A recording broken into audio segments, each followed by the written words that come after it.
हो हो हो काढले. आता ॲम्ब्युलन्समध्ये चालला. बहुतेक बारामतीलाच नेत असतील. राज्याचे उपमुख्यमंत्री आणि राष्ट्रवादी काँग्रेस पक्षाचे नेते अजित पवार यांच्या विमानाचा बारामती येथे मोठा अपघात झाल्याची माहिती समोर येत आहे.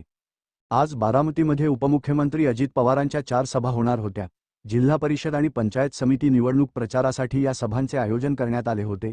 सुपे जिल्हा परिषद गटासाठीही एक सभा होणार होती. यासाठी अजित पवार विमानाने मुंबईहून बारामतीमध्ये आले होते. मात्र विमानाचे लँडिंग होत असताना हा अपघात झाल्याची माहिती समोर येत आहे. यात अजित पवारांसह 6 जणांचा मृत्यू झाल्याची माहिती समोर येत आहे. विमान उतरत असताना एका शेतात ते कोसळल्याचे दिसत आहे. यामुळे परिसरात काही काळ धुराचे लोट दिसत होते. सदर अपघाताची माहिती मिळाल्यानंतर तात्काळ बचावकार्य सुरू करण्यात आले होते. हो हो हो काढले.